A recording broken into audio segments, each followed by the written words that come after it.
reading? I don't know who this individual Oh, is. sure. I mean, you don't know, you're not in charge, you're not responsible. We have a corruption problem in this government, Madam Secretary, and frankly, we have a corruption problem in your department. We don't. We've got we certainly do. We have foreign billionaires who are funding dark money groups coming to meet with your leadership, concealing it from the public.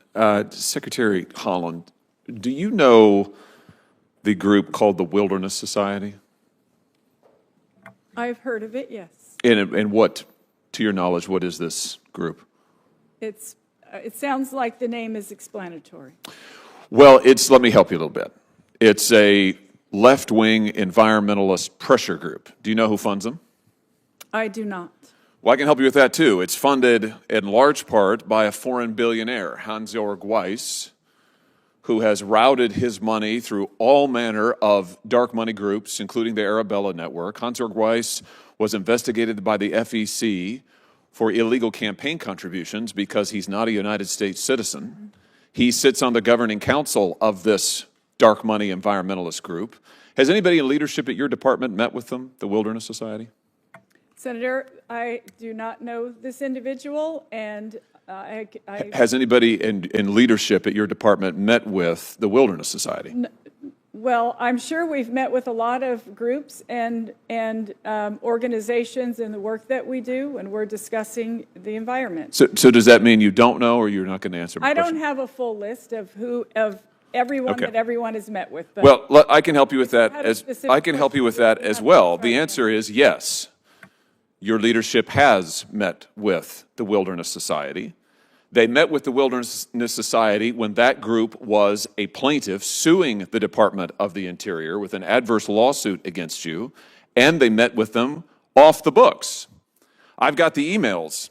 In July of 2021, after you had come to office, members of the Wilderness Society, when they're suing the department, write to your top deputy and ask for a meeting to keep it off of his calendar. Here it is, July 14th, 2021. Can we set up a meeting with these folks? July 19th, 2021, they propose how they might calibrate this so it doesn't look like they're violating any of the rules of the court. And remarkably, it stays completely off of everybody's calendars. We only know about it because FOIA requests were filed. And then after they have these off-the-books meetings, their request is to cancel the mineral leasing rights in Minnesota in the Superior National Forest. This is a critical minerals mine.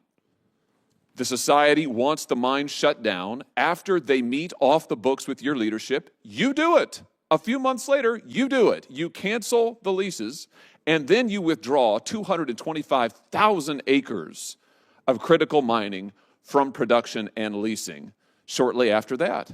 Is it common practice at your department to meet with dark money groups off the books and conceal it from the public?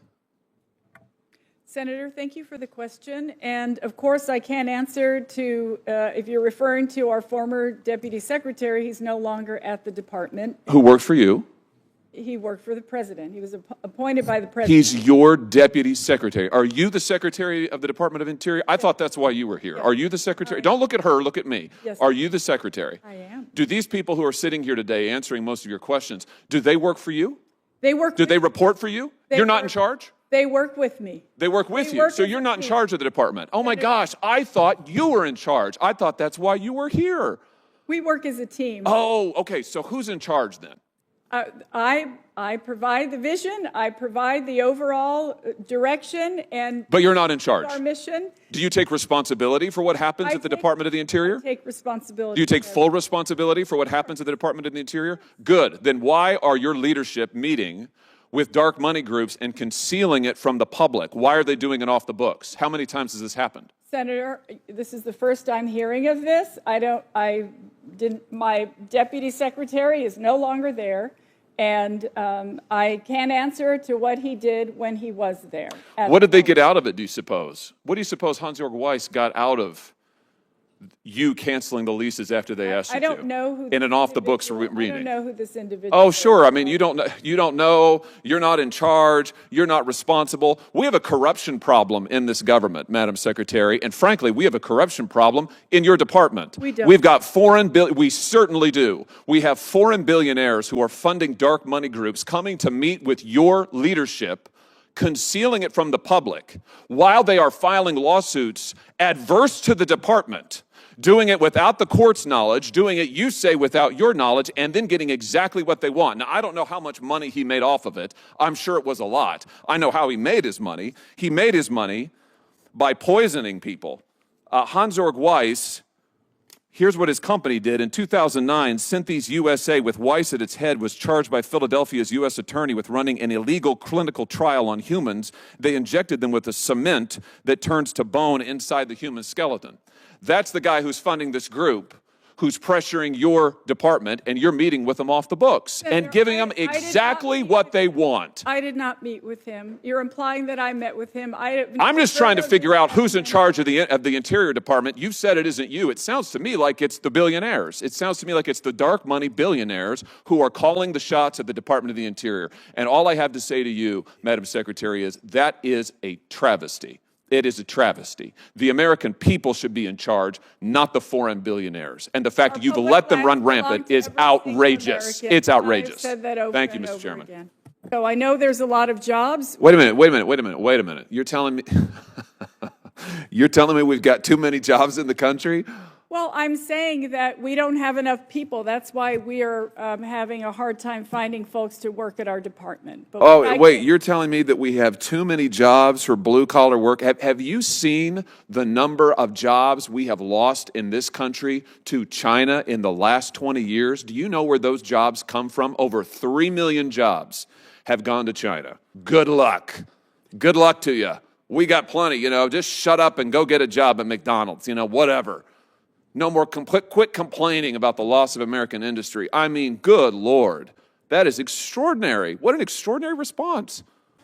Thank you very much, Mr. Chairman. Thanks to the witnesses for being here. Secretary Haaland, if I could just start with you. I want to ask you about this memo from the Bureau of Ocean Energy Management that leaked a few weeks ago that suggests that your department, I'm looking at the memo now, that suggests that your department has been prioritizing a climate change agenda over energy security in this country. And I just want to get to the bottom of this and see if this is true. The memo concerns Lease Sale 258 in Alaska, the Cook Inlet project. And I just want to quote from the memo, which I have in front of me. If the Cook Inlet prospect would be developed, there would be additional government revenues and greater energy security for the state of Alaska.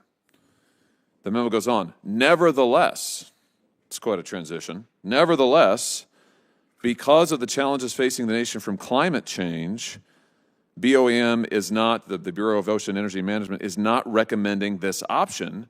And what the memo says is that the government ought to charge 18.75% in royalties, the maximum take allowed under the law, instead of a lower rate that would actually lead to more development.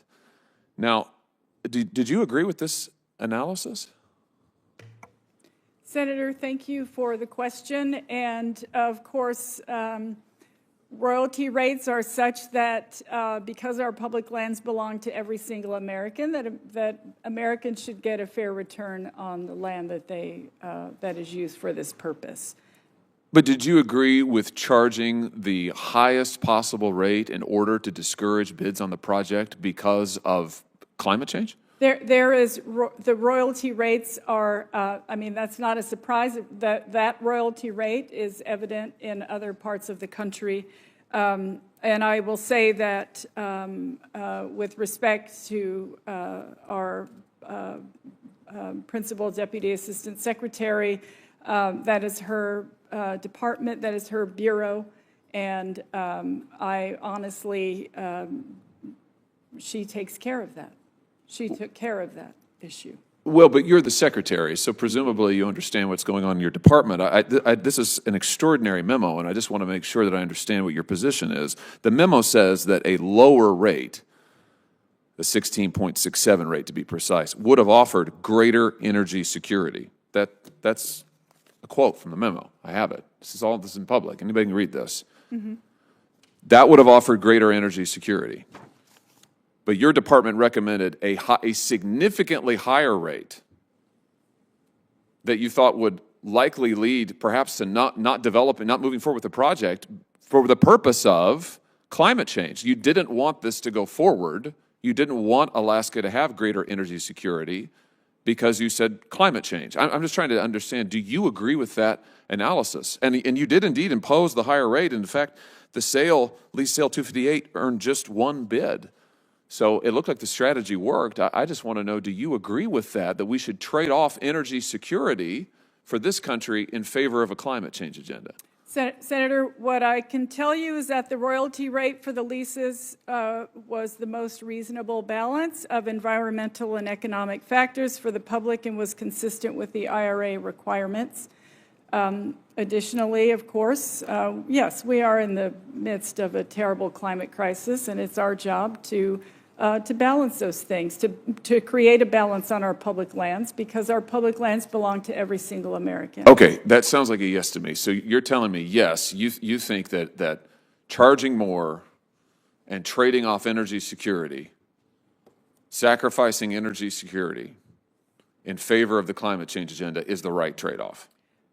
Senator, this royalty rate was consistent with the IRA requirement. Well, yeah, it's the highest. It's consistent in the sense that you couldn't charge more than that.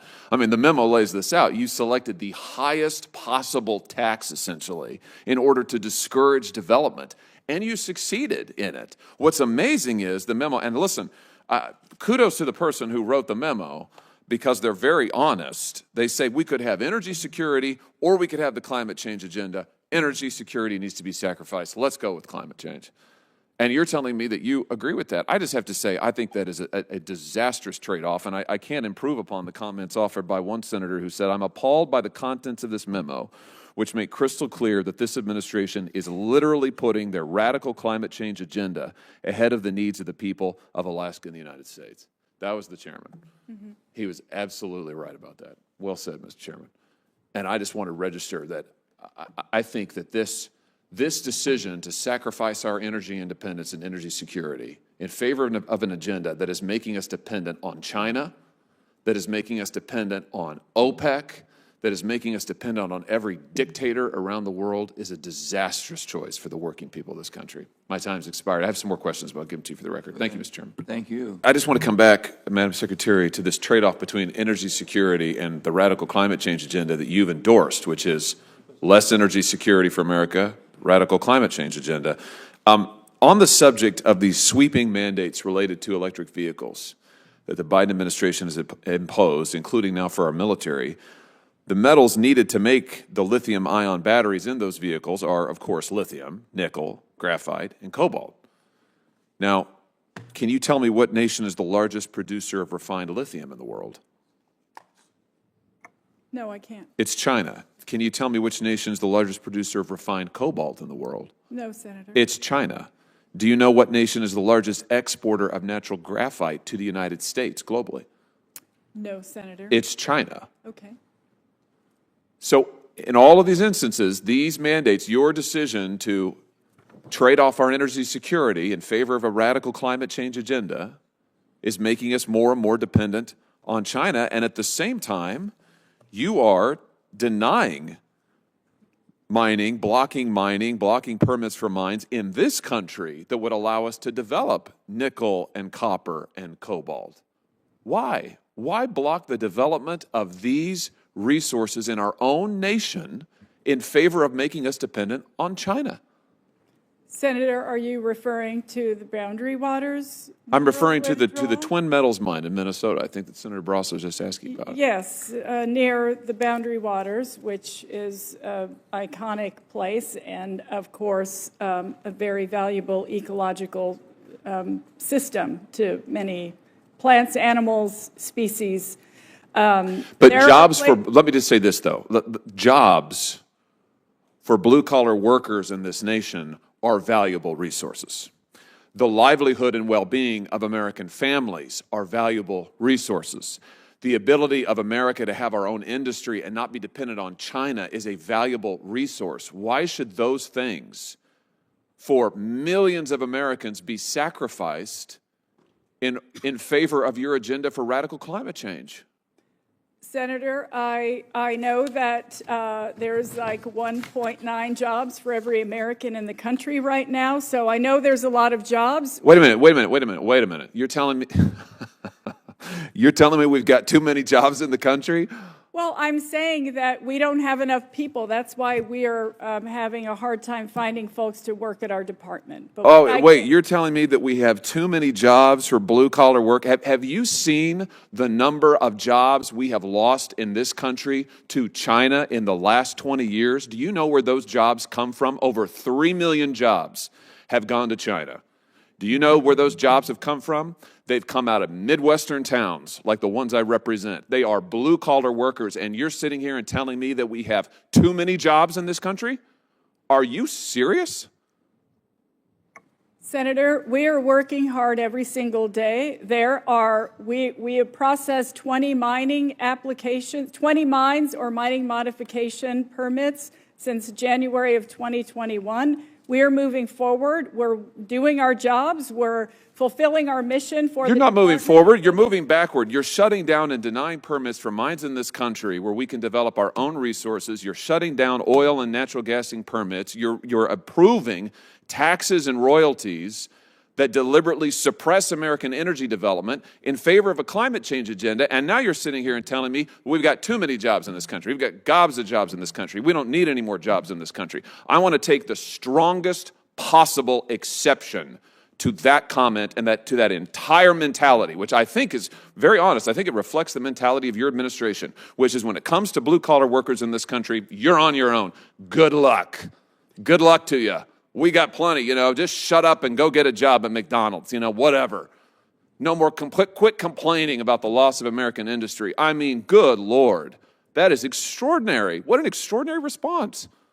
May I say something, Senator? Absolutely. The rest of the time's yours. Thank you. Contrary to that, we have created a number of jobs. We have an orphan gas program where we've capped orphan oil and gas wells, an abandoned mine reclamation project that has lifted whole communities up in reclaiming their mine lands that have devastated their communities. These folks have been out of jobs for years, and now because of the bipartisan infrastructure law, because of the Inflation Reduction Act, they found new ways to engage and not only have jobs, but have a vision for what they want their communities to look like.